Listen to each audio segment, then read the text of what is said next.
So the other day I was looking on Instagram and I came across Jamila Jamil, I think that's her name. I'll put it up here on the screen in a second.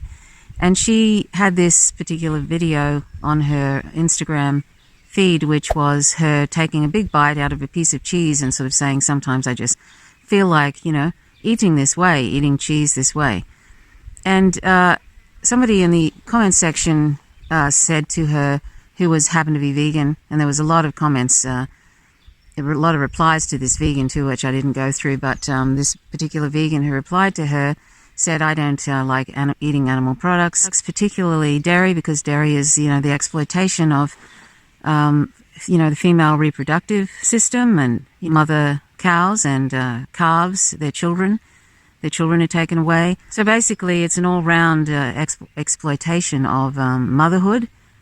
I'm going to share with you at the end of this a spiel about organic milk and what happens in organic farms to dairy cows. And I think people who think that there's no harm in dairy or there's no death and killing in dairy probably need to listen to that part of it that I'm going to share with you. Not that I really focus on the treatment of animals, because animal use, animal exploitation, period, is problematic. So it doesn't matter if they're used in a nice way, in a humane way, and all of that sort of thing, which there's no such thing as non-abusive use of animals, and even if there were, it would still be wrong. But so I don't focus on the treatment of animals, but it's good to understand what happens in the dairy industry, just so that we have a general idea and we don't think that it's some sort of a okay thing. I mean, a lot of people don't even think about where cheese comes from, or their latte comes from, or anything like that. They just drink it and think, and if they do think about it, they think, oh, it comes from cows. Like as if cows walk around all the time pregnant, and lactating. It's like a constant state. They don't even really think even as far as pregnancy. It's more like cows are just dairy cows are just constantly lactating. I mean, they've got udders full of milk because that is for their calves. We're the only species that drinks somebody else's secretions, another species' milk. We're the only species that does that. So, they are repeatedly impregnated, dairy cows, and they usually are allowed to live 5 years, and they're able to live up to 20 years, but they're killed at 5 years because they're usually no longer productive.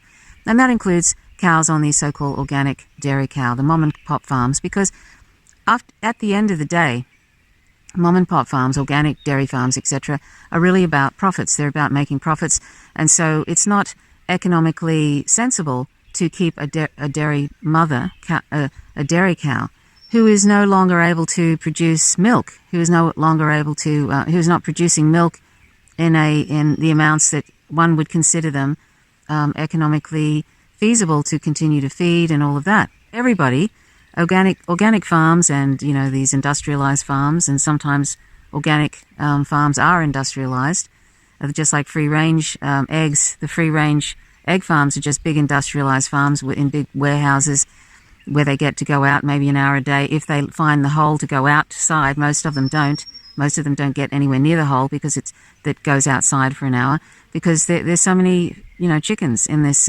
egg farms. All these labels are just scams basically to sell expensive animal products, and that includes organic dairy. Jamila kind of took exception to that person pointing that out. I also pointed it out, but I think there was a whole bunch of people, because there's a lot more vegans in the world now than 15 years ago when I first became vegan, and so there was a bunch of people sort of said similar things. This particular person who got the attention of Jamila had sort of said that, veganism is feminism, feminism is veganism. That's one way of putting it. But I mean, if we're feminists, then I would hope that every woman is a feminist, because, if you believe in the rights of women, if you believe that women have the right to choose what happens to their body, if we deserve equal rights in all respect, we deserve to be free of domestic violence and rape and all that kind of thing in this world, to have security, etc. Hopefully every woman wants that. Hopefully every person on the planet wants that for women and for anybody, really. We all should want equal rights for everybody. So if that's the case, hopefully every woman could understand that, when I read out this following description of organic milk and what happens to dairy cows in the organic milk industry and mom and pop farms, one will see themselves in that mother cow, in the mother cow and her life, what that's like, and having her children taken from her. Every time that happens, which can happen, a few times in the life of a dairy cow, their children being taken from them, including the female calves, the mother cow cries, grieves, for days, and it's a dreadful thing to watch. A mother cow being separated from her child. I've seen videos of cows, dairy cows and cows in general, running after the truck that is taking away their baby, and crying. I've heard cows, because I used to live near a organic dairy farm, organic in quotes, and I used to live near one, right next door to one, for about 3 or 4 years, and you could always hear cows crying over the separation of their young. And of course the male calves are taken to slaughterhouses because they're no use to the dairy industry. So they're taken away from their mother is grieving, the calf is totally fretting and crying, and they're taken to the slaughterhouse, and you will often see calves sucking the fingers of the slaughterhouse workers as they're dragging them across the floor to be killed. So, animal products, they're just products of terrible violence and suffering and death of sentient animals. And there's no reason for us to use them, because they're not necessary for our health at all. It's completely unnecessary to eat animal products. We can easily meet all our nutrition requirements from plants and other non-animal sources. So all of this suffering, death, and violence of 1 to 3 trillion land and aquatic animals every year is because we think animal products taste good. It's a moral imperative that we go vegan, particularly if we're on the left and we believe in non-violence and justice, and also if we are truly wanting to address seriously the climate emergency, then we need to be vegan. And I mean not eating animal products, meaning dairy, eggs, meat, fish, and also not using animal products. We can also avoid leather. This coat I'm wearing, it's got faux fleece. It's pretend wool, and it's very soft. I don't wear leather on my feet, and I've got good shoes to wear that look nice. And also not using animals for for horse riding and all that kind of thing. Going to zoos and circuses and stuff. So anyway, I'm going to read this. That's what veganism is, an ethical position. For some reason, Jamila, not surprisingly, thinks that veganism is some sort of a health kick, because that's what a lot of the corporate media present it as. And unfortunately, there are vegans who present it as, they try and take the health avenue. But veganism was coined as a term by Donald Watson in 1944, and it was all about ending our exploitation of sentient beings. It wasn't really about health kicks or even environmental sort of things. But it happens that it seriously addresses the climate crisis. And I'll pop up that meme that I always share about the largest study to date. 114 countries, 40,000 farms, from farm to fork, 90% of all we eat. And the conclusion they made on the greatest study to date is that a vegan diet, a diet free of eggs, dairy, meat, fish, is the single most important thing we can do to address the climate crisis. Now, please stick around. I hope that you've stuck around so far. There's a lot of people just recently have joined the channel, about 89 people in the last couple of days. And so I'm hoping that when I share this with you, this particular video, because I do these probably 1 out of every 6 videos is solely about veganism. The other videos, I usually mention veganism because it's all connected with anti-imperialism and anti-war and anti-racism and all of that. They're all connected. They're not under the umbrella of veganism, but they're very much connected. It's all of these violences are because of otherizing sentient beings, human and non-human, and these discriminations are based on irrelevant criterions. In the case of animals, it's in the case of speciesism, it's animals, as if animals don't belong to the moral community because they're not human. Which they don't have to be like us to belong to the moral community, to be considered and have rights, real rights. And I'm not talking about rights to drive a car. I'm talking about the right not to be used as property and to be free of our interference, that kind of right. Just like we want rights ourselves. Sentient animals deserve those rights too. So in the case of, racism, it's race, discriminating against humans on the basis of their race, which is an irrelevant criterion as to whether they belong to the moral community. So you get where I'm going with that. But anyway, I hope that you will stick around and don't be sort of like do a knee-jerk reaction and go, oh, well, I can handle the anti-imperialist stuff and the anti-racist stuff, but I can't handle this talk of veganism. I mean, what has that got to do with anything? Well, I try to explain what it has to do with these other positions and why, in many ways, it's at the center of a lot of the violence in the world today.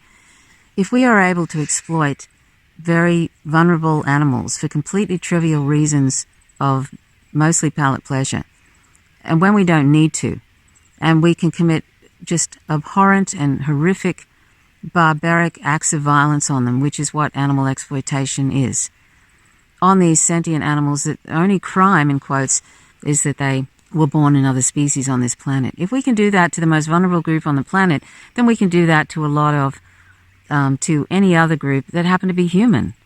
If we can do that to the most vulnerable group on the planet, then we can do that to anybody. So that's why it's at the center of all the violence in the world. We may not see that at this time, but if we really think about it, about vulnerable sentient beings who are not things, and we're doing this sort of thing to them, then I think we can probably see that, how they say, serial killers often will be very sadistic and kill animals before they start killing people. Well, there's some correlation there, with how we are killing and torturing, etc., non-human animals, and we don't even think anything of it. And somebody else gets to do that for us, basically. We're hiring, basically, hit people to do our dirty work for us so we can consume these products that are actually poisoning our body, really, when you look at the science. And I invite you to check out howtogovegan.org. That's my vegan podcast. It's a vegan resource in podcast form, so check that out. So I might read some of this organic milk sort of spiel from UVE archives, and you can find that on howtogovegan.org.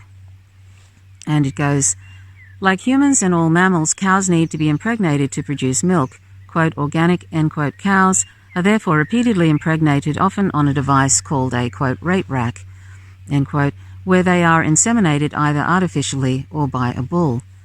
Cows would normally live about 20 years, but due to the economics of the organic, in quotes, milk industry, they are usually slaughtered after about 5 years when they lose the ability to generate commercially viable quantities of milk.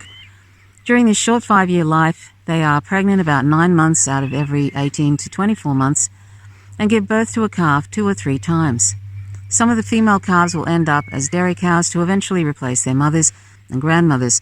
Most of the calves from, quote, organic, end quote, dairy producers, however, are forcibly abducted from their mothers, who often grieve the loss intensely and are sold to the veal industry.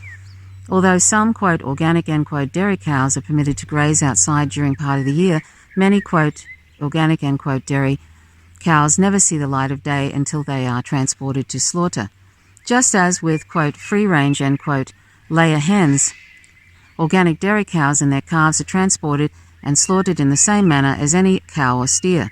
Often they are confined to a tractor trailer for days of transport, and sometimes through extremely hot or cold weather conditions, because they are depleted from so much milk production and from genetics designed to maximize milk output, they are often much weaker than, quote, beef cattle, end quote, while they arrive at slaughter.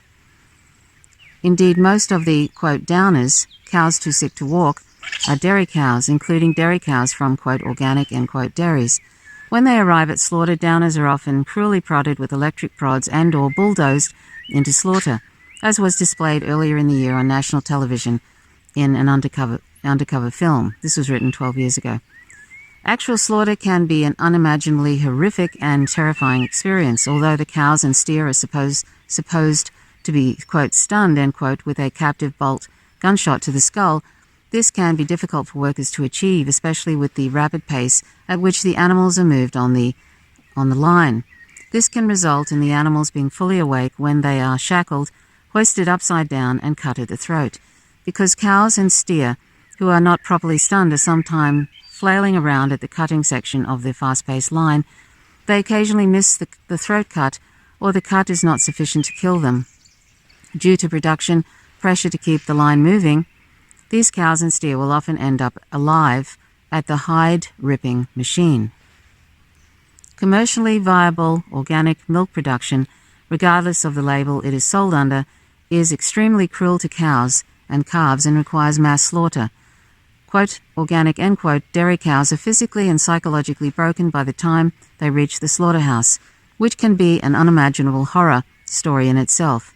Consuming organic dairy products, milk, cheese, ice cream, cream cheese, sour cream, lattes, etc., simply makes no sense for anyone concerned about the treatment or slaughter of animals.